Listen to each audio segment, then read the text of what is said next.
Thank you, everybody, for coming to the Aaron Torres Podcast YouTube page. If you could do me a quick favor, see that little subscribe button at the bottom of your screen? Go ahead, click that subscribe button. Really does help our channel grow, our audience grow, and I really do appreciate it more than you know. So click that subscribe button. Appreciate your support. Now, here's the video that you came here for. Talk about UConn, and let's talk about their performance in Maui through 2 games. And again, for the 1,000th time, we're recording on Tuesday night. UConn plays the 7th place game in Maui on Wednesday. And so stuff could change. They could win the 7th place game by 200 points and everything's good, this and that. But they have lost 2 straight. And I don't think there's any doubt that there are reasons for concern. And so this is kind of the nerdy UConn breakdown. So forgive me, but let's go ahead and dive in. Couple thoughts on the state of UConn. First of all, this is not a Dan Hurley thing. This is not a team thing.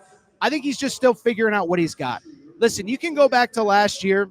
Think about last year, okay? He basically, I know the big stat was he lost his 3 best players in the NBA, Jordan Hawkins, Andre Jackson, and Adama Sanogo, but he also basically knew who he had. He had 3 or 4 key returnees, and they were mostly in the same role. Tristan Newton was the lead guy. Donovan Clingan went from backup to starter, but he was basically asked to do very similar things just over a longer period of time. Last year, Caravan was basically the same player. And then you add Cam Spencer and you add Steph Castle to easily defined roles within the system of the team. This year, it's different. And I'll tell you, I went to practice. When I was back in Connecticut, I went to practice. And when I went to practice, what was obvious was they had a lot of talent, but they were still figuring things out.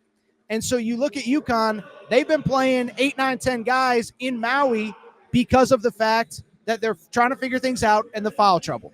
As far as the foul trouble is concerned, because I know it's been a hot topic for UConn fans, listen, there has been some disparity. Dan Hurley has been very vocal about it. I am not going to pretend that the foul discrepancy is not an issue. If you go to let's take the Tuesday game as an example, a loss to Colorado. Colorado shot 15 more free throws than UConn. Let's go back to the Memphis game. Memphis in that game shot 16 more free throws. So right now in Maui, UConn going into the 7th place game, UConn is what?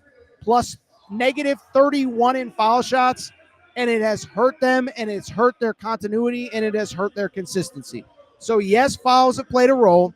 No, I'm not going to blame fouls. It is worth noting both games were winnable if you're a UConn fan, and I know it's not what you want to hear, but it's the truth. I go back to the Tuesday night game again, or the Tuesday afternoon game against Colorado. Alex Garabin, who I love. This is not a criticism of Alex Garabin. This is a fact. He finished 1 for 7 from 3. If he finishes 2 for 7 from 3, UConn wins that game. That's not blaming Alex Garabin. That's just stating a fact. And so I think they're trying to figure out their rotations. I'll also say this. I think some of the guys that they were expecting bigger roles from aren't quite the guys that they thought they were going to be. I'm not criticizing. I'm not saying he's the only problem. But Aiden Mahaney, the transfer from St. Mary's, has not been the guy that I think anybody thought they were going to be. Now, I always thought he was miscast. You can go back to when he committed to UConn in the spring. And I saw people saying, he's their starting point guard. I'm like, have you ever watched a kid play? He's not a point guard, one. And I honestly thought he was going to be like the 7th man, first guard off the bench, shoot a couple threes, whatever. And so I think Dan Hurley early on was trying to figure out his role. Can he play the point? Can he lead the offense? Well, against Memphis, it was clear he could not. He could not create offense. He could not beat anybody off the dribble. And then on defense, and this isn't even me like talking smack because Jay Billis and Schulman were talking about it during the broadcast. Memphis was attacking him. Like every single play on defense, Memphis was just going after him. And so I just bring it up to very simply say that he has not been what they thought he was going to be. Samson Johnson, veteran player, has not taken the step that you would have hoped. You hope, remember, last year you go from Adama Sanogo to Donovan Clingan. Donovan Clingan becomes a superstar. You were hoping that you would get some level of that leap this season from Samson Johnson. It has not been that. Terrace Reed, the backup, has probably been better, but Terrace Reed has gotten in foul trouble. And so your 2 starting centers have gotten in foul trouble. The guy that many, not me, but some thought was your starting point guard probably should be like a 7th man. And then obviously When your big guys are in foul trouble, everybody's playing out of place. There are positives. Caravan has been good in pretty much every game other than the Colorado game on Tuesday. He's a star. He's going to be okay. Liam McNeely was awesome against Colorado, and it is worth noting, by the way, against Colorado, he left the game with an injury and came back and still finished with 20 points in that game, okay?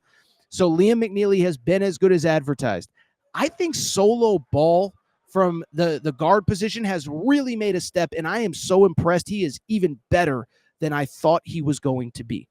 And so I just bring it up because, listen, there are reasons and there are excuses. I'm not making excuses, but if you're looking for positives, Solo Ball has taken a step up. Liam McNeely has been as good as advertised. Alex Caravan has basically been pretty good except for the Colorado game. And again, I think you have to find a point guard. Is Hassan Diarra going to be that guy all season long? He started there, then they put him back to the bench. Remember, he was the reigning sixth man of the year in the Big East. They haven't really been able to replace the Tristan Newton role of guy that can just beat you off the dribble. They don't look as fluid. They don't look as comfortable. But I do think it gets figured out. Like I saw some stuff today, and this is not a criticism of other media members, but I saw some stuff about, is this an NIT team? Is this a team that's, this and that? And it's like, they're not going to the NIT. They're going to figure it out. They're really talented. They're just not there yet. And here's the other thing. UConn fans, everybody. I got spoiled as a media member covering this team last year. We got spoiled because that team was historically good. I think for a modern era college basketball team, that's about as good as you're going to get. Think about it like this. 4 of your starters were drafted, 2 in the lottery. Steph Castle has been awesome already. Donovan Clingan has been awesome already. Cam Spencer is in the NBA. Tristan Newton is in the NBA. So UConn fans got spoiled. That was an incredible team a year ago. And so I bring it up because, listen, I'm not here to say that they, I'm not here to sugarcoat it. It's not a perfectly built team, but I think Dan Hurley is still figuring things out. I think they got to figure out the point guard position. I think they got to keep their centers out of foul trouble. And you got to keep Liam McNeely on the court. Whatever it was, I think it was a hip injury. You got to keep him on the court because he is the key to success.